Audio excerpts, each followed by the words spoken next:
tumie sana akili kuishi duniani.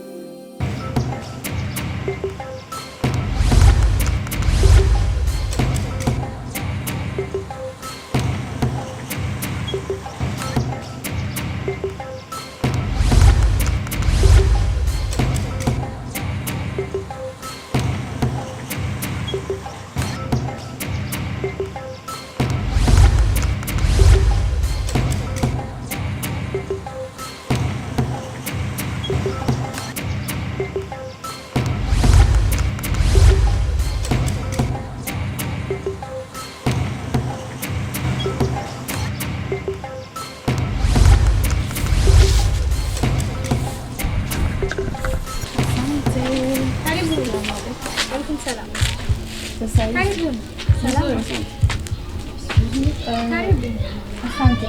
Kakako yuko? Ndio yuko. Lakini karibu. Asante, tukae sana, ningeomba mniti kidogo. Sawa. Kaka, kaisha. Naam. Unatafuta wageni. Oh. Karibuni. Karibuni sana. Hello.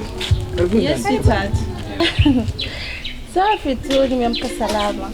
Na wewe? Oh, nimeamka ile yes, ndo penye niko. Hamna tatizo mpenzi wangu. Mbona hofu? Trust me please. Okay, hamna tatizo. Sawa. Yes, nimempenda. Yes, ndo ninafika sasa hivi nataka kumpa. Okay, sawa. I love you too. Okay, take care. Okay, baadaye basi. Haya.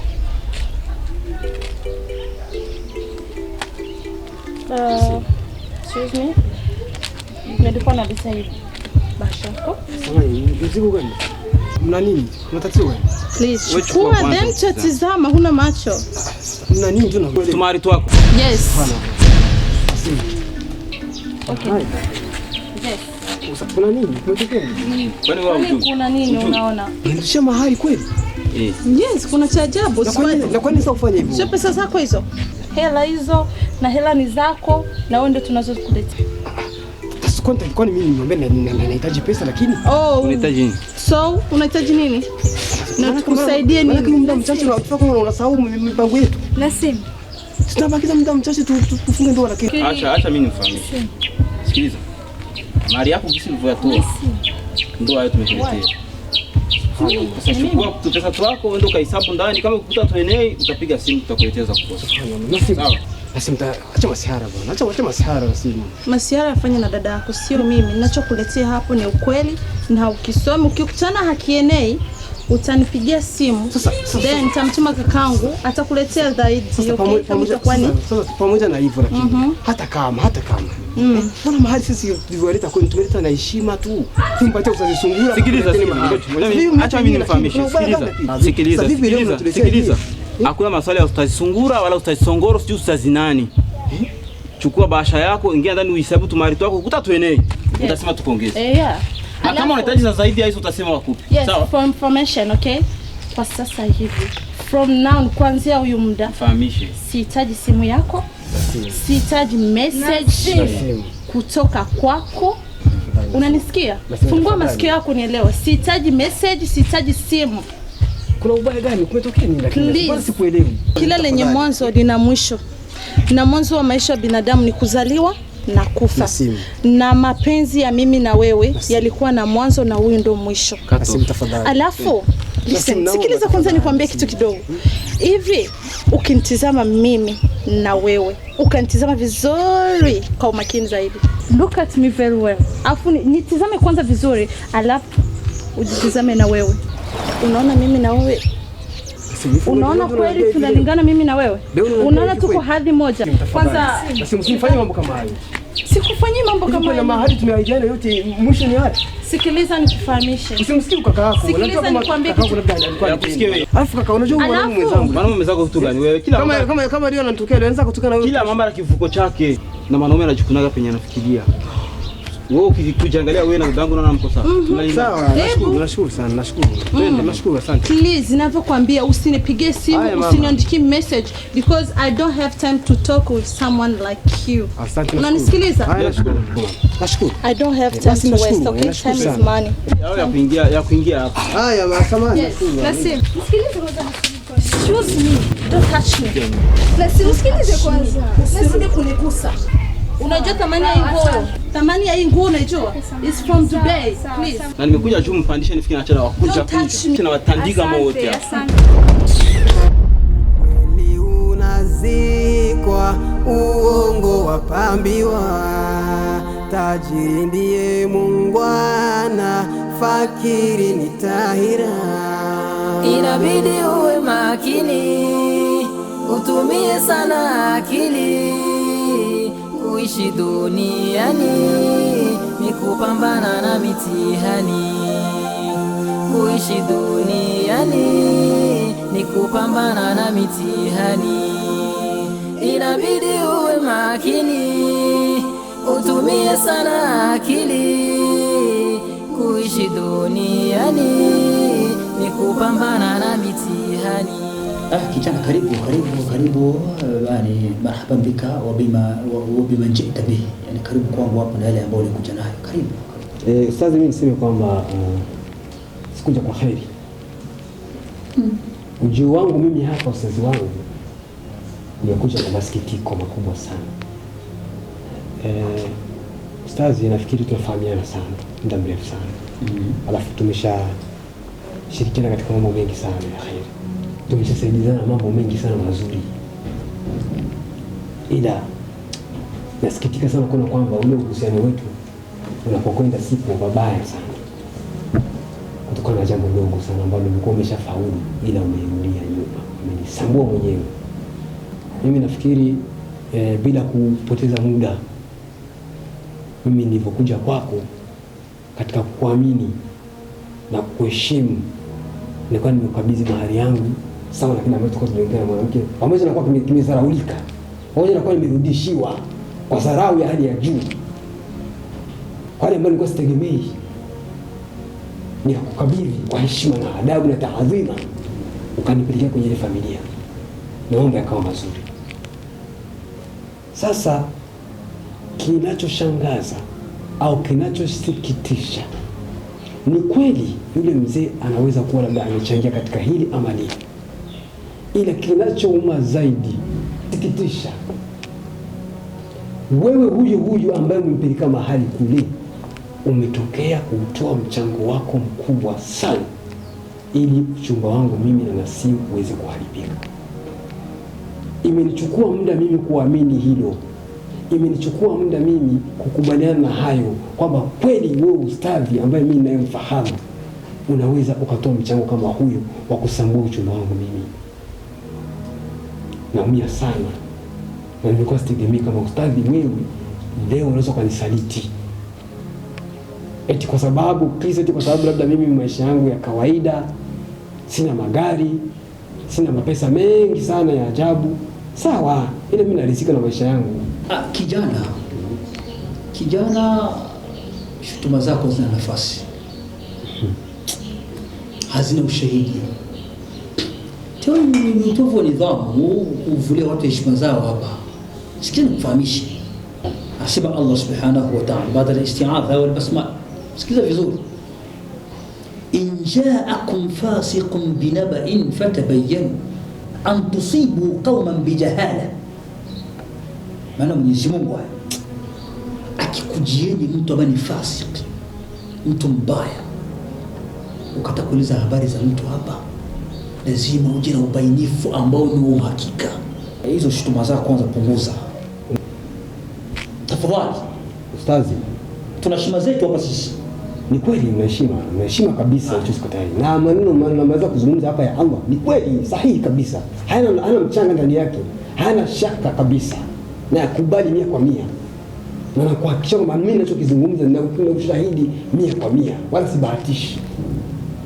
Usifikiri kwamba ninabahatisha ni habari za kahawa, habari za mchanga, hapana, habari sahihi. na ni jambo ambalo mimi nilikuwa sikitegemei, kwa sababu toka mwanzo mimi nilikuwa nakutetea, nilikuwa najaribu kukutetea. Kwa taarifa yako, wewe mchezo wako umeanza toka siku ile unapeleka mahari. Ustazi, tumeongea sisi tunataka wiki mbili. Wewe ulipofika kule ukabadili mwenyewe. Hapo usitaki kujitetea. Mimi nakumbuka siku zenye kuisha umetoa hotuba. Umetoa hotuba nzuri sana. Umetoa hotuba kila mtu akasifia.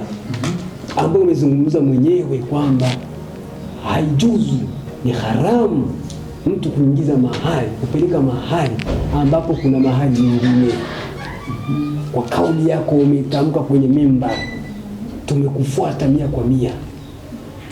Sasa kinachonishangaza mimi ni kwamba wewe ambaye umetoa hiyo hotuba unatumiwa wewe huyo unapeleka mahari.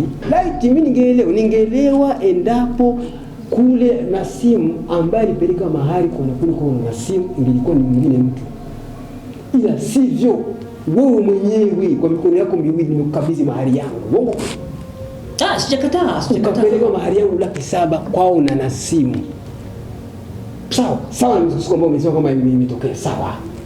Alafu sasa isitoshe wewe huyo ustazi, kwa jina lako Ustazi Sungura, wewe huyo binafsi ukapokea mahari ya mwipo eti kwa sababu ni mwipo wako. Sawa? Ukaona mwipo ni bora kuliko Allah. Ukaona mwipo ni bora kuliko mtume. Ukaona mwipo ni bora kuliko maneno ya mtume. Ukachukua pesa. Alivyokupa unajua mwenyewe. Alivyokuzawadia unajua mwenyewe. Wewe ukapeleka mahari katika ile nyumba ambayo unajua mimi tayari nimeshatoa mahari yangu. Alafu kwa dharau, kwa kujifanya mjanja, ukaona kama wewe kunirudisha mahari kutoka mjadala. Ukatumia mbinu ili uhakikishe kwamba mahari yarudishwe na yule mchumba wangu, ili sigunduliki. Lakini chini ya jua hakuna siri ustadhi. Isma, chini ya jua hakuna siri. Isma, unajivua dini kwa sababu ya dunia. Najua sana kama una uchungu mkubwa sana, masikitiko. Naumia sana ustazi, usiwe naongea hapa. Mungu ananipatia kwa sababu unaona kwamba nikitia hasira zaidi sitaongea point. Ila ukweli wa mambo ninaumia sana. Mandharu kayadullu. Umefanya dhulma ile kubwa sana. Isma, sikiliza kijana. Sikiliza nikupe habari. Hapa hamna cha habari, wewe unataka kujitetea tu. Dalili tushe wewe umengangana, kazia pale tu. Hivi mtaa mzima hapa kabisa, hakuna wanawake wengine. Sio kufahamisha kijana. Unangangana kwa kitu ambacho kisonganganika na ukatalia. Ile shutuma zako ukishutuma acha. Tukosa radhi za maustadhi, utakosa radhi ya Allah. Ulama warathatul anbiya. Sikuthubutu kulishtumu tasiri. Sasa hili ndio linanishangaza sasa. Nyinyi mnasema kwamba nyinyi ni warithi wa mtume. Na nyinyi tuwaige nyinyi. Hasa katika hili tukuige kulipi? Wakati wewe unachukua maana maamrisho ya mtume, sawa, unasambua kwa sababu tu ya dunia. Maana umejivua dini yako, umejivua elimu yako kwa kupokea tu kwa sababu ni mwipo wako ili uniharibie mimi sasa. Hasa hapo unachukua kama na kushtumu, sijui ni kukulia heshima na nini. Kwani nyinyi mashaka hamkosei? Au nyinyi ustazi hamkosei? Na mkikosea hasa mwelekezo na kina nani? Napoongea kila kitu kwa muda wake, tena kwa pointi na dalili tosha za Qur'an. Sikijani. Sikira kufahamisha. Hiyo ngangana yako na kaza sijui ni kufanyia sijui hosta shidi kufanyia nani habari nyingi. Sikira kufahamisha kijana, sisi kama ulama anasema Allah subhanahu wa ta'ala,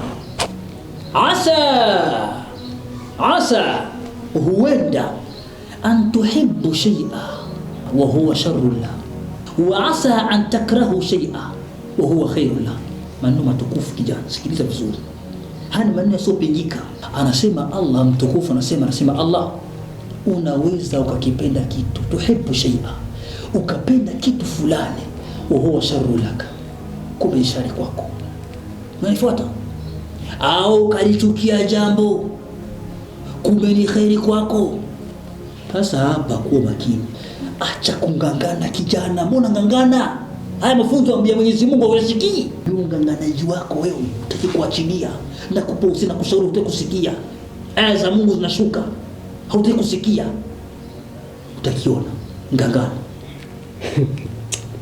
Astaghfirullah. Yaani ustazi, wewe unajaribu kujenga hoja, unatafuta aya, ujitetee, ujifunike kwenye makosa.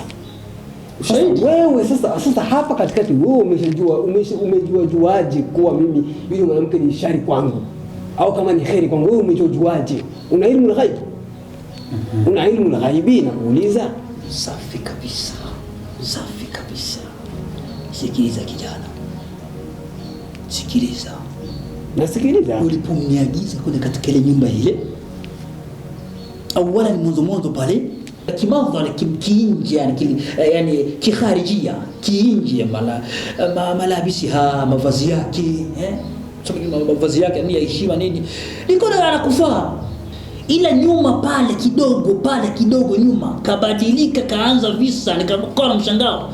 Kama kijana wangu yule utulivu nao, heshima nazo mtaani hapa na nini, kanichagua kama ustadi breki mahali yake. Sasa ikiwa tamforce na kwenda kule na mtupa gezini, afadhali niepushe gezi wewe, afadhali ukae nchi kavu, usizame gezini. Unanipata? Sasa unajua ustaz, mimi kwa hiyo unanishangaza, yani kwa hiyo unanishangaza sana tena sana. Sikiliza kijana, tulia. Mimi nafikiri katika huyu mtaa nyumba zote wewe ustaz unazifahamu. Na kabla ya mimi kujielekeza katika ile familia, nimekushawisha wewe hapa. Tuko hawa wawili. Rajulain wawili. Hakuna watoto wetu ni Allah na malaika. Sijakataa. Nikakushauri ustaz, mimi kwa katika ile nyumba nimempenda binti fulani. Wewe unasemaje kama ustazi wangu, kama mshauri wangu ambaye unajua hizi nyumba nyingi unaziingia, unaingia unafika? Sasa mapenzi ya jicho tu. Si kweli. Si kweli. Wewe mwenyewe kwa kauli yako unaniambia kwa kweli ile nyumba safi, maana kwanza yule binti ninamfahamu, nimemfundisha mwenyewe madrasa toka ngali wakiasi. Wewe mwenyewe kwa kauli yako unakuja vizuri. Kwa kauli yako toka ngali wakiasi hivi. Unakuja vizuri kwa kauli yako mwenyewe. Sawa? Bwana nakuruhusu pale safi. Alafu na yule mama tena anafanya kikao, anafanya vikao vyangu sana mwana dini. Na yule mzee yule pamoja na kolfu wake na nini, lakini yule ni ahlul jamaa. Sijapinga hata kimoja. Kwenye sofa ya kwanza hakosekani. Wewe mwenyewe kwa kauli yako kaniambia kweli mimi nakupongeza na nitahakikisha yule binti anakuwa mke wako. Sasa vipi leo kwa siku ya leo wewe ustazi leo unajua kwamba ulifanya utafiti wako ukagundua kwamba bwana yule mwanamke hanifai. Katika huyu muda mchache tu, hizi wiki sijui wiki 2 3 4 5 wiki 3 4 hivi, kwamba ndio umegundua sasa, umeteremshwa wahi mpya kwamba ile nyumba haifai. Wakati wewe ndio unaniambia na tuli safi. Sikiliza. Sasa tutaki kupenya. Msipenye. Hapa hakuna kupenya hapa.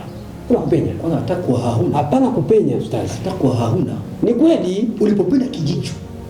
Na mimi nikuelewesha kimandhari kinje. Si kweli. Cha Mungu wao uko hapa. Si kweli. Hapo unajitetea. Unasemaje sasa? Unajua kuna kitu umezungumza kitu cha maana sana. Alafu nakushukuru sana kwa wewe unakizungumza kwa mara nyingine. Kwamba ucha Mungu kwenye nafsi. Ni kweli kabisa. Leo hii mimi naiamini na nakubali kabisa ucha Mungu uko kwenye nafsi. Sio kwa kile tunachokiona sisi kwa macho yetu. Sio kwa kofia zetu, kwa kofia, sio kwa makanzu ya mafuta, sio kwa ndevu, kwa nini, kwa nikabu, kwa hijabu. La, ucha Mungu kwenye nafsi. Sio kwa Kiarabu sana, unachoka Kiarabu sana kweli. Qur'an umejaliwa mashallah na kisomo kizuri. Safi kabisa. Ila ndio kuwa ni kweli ucha Mungu kwenye nafsi. Mambo yote ambayo nimeshafanya nafahamu. Propaganda zako za chini kwa chini za kiauli kufahamu janja na kile siku ya kunichafua mwanzo mwisho nafahamu. Sasa chini ya jua hakuna siri. Siku ile nikupa narudi chini ya jua unapokuchua narudi chini ya narudi tena kauli chini ya jua kuna siri. Ikiwa ustadhi wewe katika jambo hili mpango mzima utakuwa hauhusiki, basi Mungu anisamehe na wasamehe ambao wanasambaza hizo habari. Na ikiwa ustadhi umehusika, haya nazungumza ni kweli, ni sahihi, Mungu unajua kama Mwenyezi Mungu hakubali mazwali, hawapendi mazwali. Mungu ifanye sababu maustazi wote duniani wapate mazingatio. Sivyo dua chafu hizo bwana. Sio dua chafu. Sio dua chafu. Maustazi wote duniani wapate mafunzo kupitia kwako. Babaki unasema kwamba pitiaga ustazi fulani kafanya kadha na Mungu akafanya kadha. Sina mengi zaidi hapo. Mimi naondoka. Ila msitiki amina bwana. Mafu. Ondoka zako bwana. Dua vyema wacha Mungu, si wanaodanganya walimwengu. Kwa virema vizuri na makazo, kwa maneno mazuri tena matamu.